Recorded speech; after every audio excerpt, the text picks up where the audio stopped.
dumayo sa isang napakagandang isla. Ang isa sa pinakamagagandang mukha sa walang hindi. Alam ko nagagandahan kayo sa akin sa personal. Magpalakpakan na may kasamang hiyaw lahat na naniniwalang maganda ako sa personal.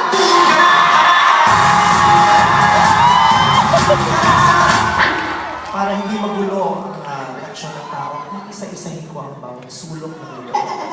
At dahil arena ito, wala pa na itong sulok. Dahil bilog ang lugar. Sa bandang ito, magpalakpakan at may kasamang hiyaw lahat na naniniwalang maganda si Vice Ganda.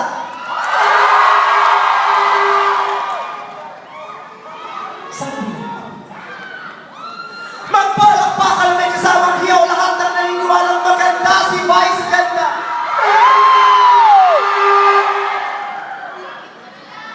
Sa bandang ito, kinakabahan ako dahil mas malapit sila sa akin at nakikita nila ang pakituwa. Makisama na lang po. Bago ko itanong ang mahiwagang katanungan na yan, gusto ko ipaalala sa inyo na ako po ay nagbaybay ng mahigit 10 oras sa Himpapawid para naglalagay dito. Ilang kalamidad at ilang ulan din at kulog at kidlat ang aming sinuong makarating lamang sa Hawaii na ito. Maraming karamdaman ang hindi namin ininda upang makarating sa lugar na ito. Sana'y huwag mong saktan ng damdamin. Lahat ng mga nasa gitna, walang bahala sa kanila doon. May mga sasang-ayon, pagpalain. May mga hindi, kunin. Magpalakpakan lahat ng naniniwalang. Lalayo lang ako ng konti para wala kayong pasalan.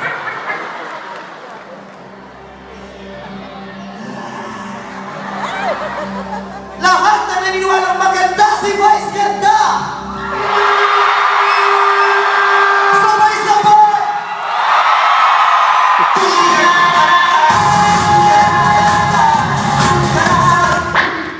Lumalawak na ang kultong ito.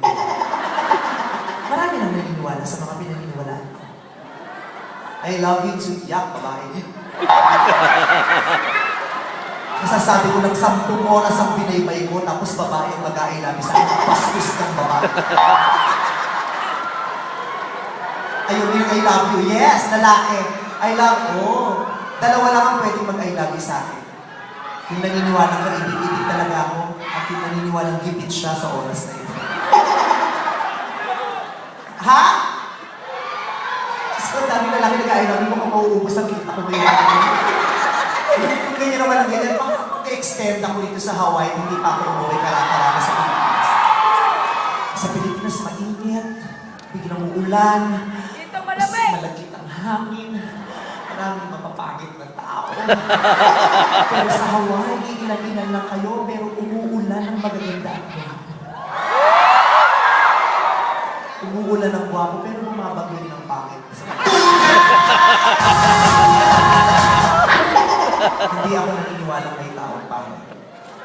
Walang taong pangit. Maaaring yung ibang mukha hindi pang uso. Masasaan ba? Sino bang makapagsasabing mauuso ang mukhang magiging artista? Wala. Ito na ang inaantay natin dilulo. Malapit na ang araw ng pag-upo. Isa na po ako sa mga manifestasyon. Marami nagsalot na dumarating. I love babae sila. I love you kayo na I love you. Sige, magkaunawang kayo. Ano yung mga pepe?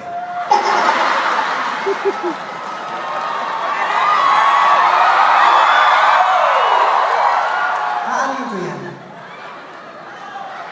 Diyan ako nang galing at nung lumabas ako dyan, sabi ko sa nanay ko, nung isang bulan ko, hindi na ako babalik dyan.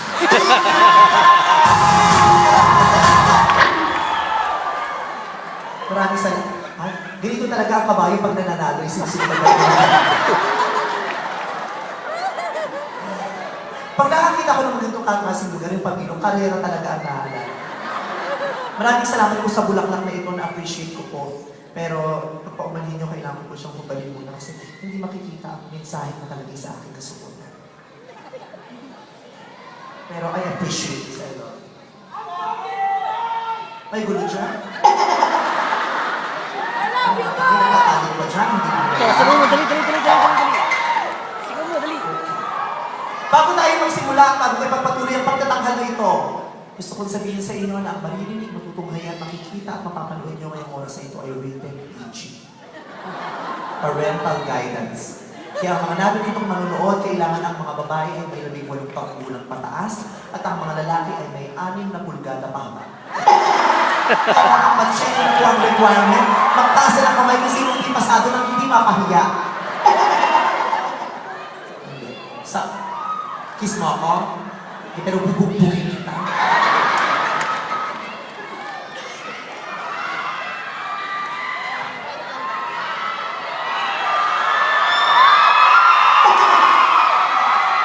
Ang gulo-gulo na talaga ng mundo, di ba? Babae, gusto ng bakla. Ayaw ko yan eh! Huwag niyo sila kinukonsinti, makakuyugin ako ng mga babae yan! Ew! Ew! Sa maloob ng ilang taon, pilit ko pong iniisip kung bakit ako naging bakla. Maraming nagtatanong, bakit ka ba naging bakla? Yan, eto na nga. Manahimik ka dyan, huwag ka masyadong gumalaw, wala kayong dapat gawin kundi umupo at hayaan niyo kung kayo i-advise ka nila. Katulad ng sinabi ko kanina, ilang taon din ang lumipas at pilit kong iniisip kung bakit ako naging bakla. Marami nagtatanong, bakit ka nga ba naging bakla? Ito ba ay impluwensya ng lipunan? Ito ba ay resulta ng isang maling desisyon? Ito ba ay sakit? Sabi ko hindi. Kaya ako naging bakla dahil hindi ko kaya umibig. O magandang bakla.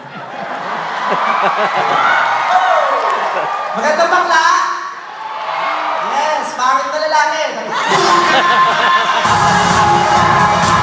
Joke kayo lang. Magandang lalaki ko. Magandang lalaki.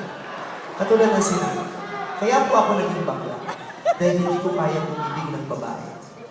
Dahil isa lang ang babae kaya umibig. At yan ay ang aking ina. I love you, boy! Yun ang kakayahan ko sa mundo. Yan ang pinakamalaking kong kakayahan. Ang pagpapatawa ko ay isang kapasidad, ngunit hindi yan kakayahan. Ang pagmamahal ko sa lalaki ay maaaring kakayahan. Ngunit ang may gibit din doon. Umaasang magtutulungan kita sa iyong mga pinagsyal na suliran ni Mario sa akin. Sa pagkakataon ko rin, gusto kong bigyan ng pugay lahat ng mga ina na narito sa lugar niya.